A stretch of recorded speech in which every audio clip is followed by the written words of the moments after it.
Welcome to the Knee Zone, where your journey to improve joint health begins.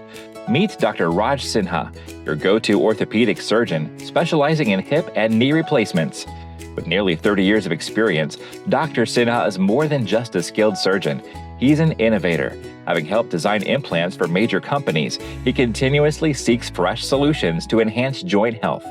Together with his wife Diana Braun, author of Knee Replacement Secrets, Dr. Sinha treats each of his patients like their family.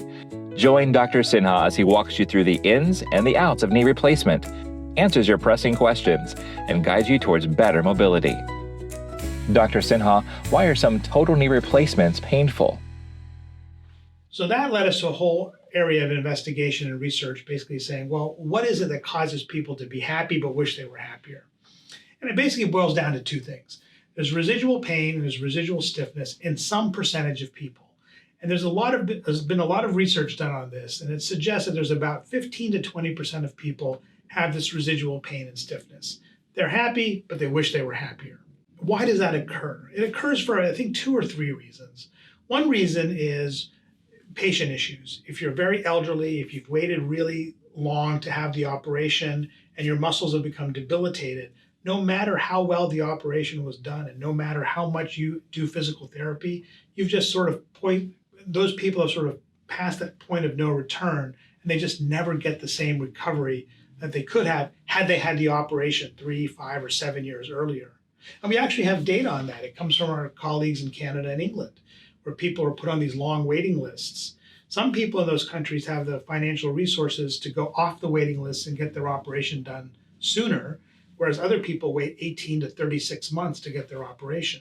And so science has been performed, research has been done to compare those two groups of people, and inevitably the people who were able to get off the list sooner and get their operation sooner do better. They're happier. So that's one thing that causes residual pain and stiffness. The other thing has to do with the implant and the surgical technique. If I do a bad operation, it doesn't matter how well you are in terms of doing your physical therapy. There's only so far you can get. Likewise, if I do a perfect operation, but you just don't do any of the physical therapy, there's only so far that you're going to get. And so a whole group of patients fall into that category, where either the operation wasn't done perfectly or they weren't diligent in doing their physical therapy, and so they wind up with residual pain and stiffness. And the third category has to do with the implant itself.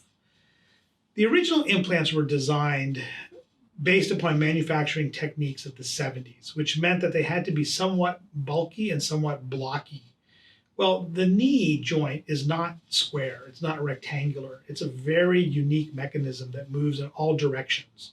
And so if you're going to try to match anatomy to give people the feel of a knee like their normal knee was once upon a time, then you have to have better manufacturing techniques so you can match the anatomy.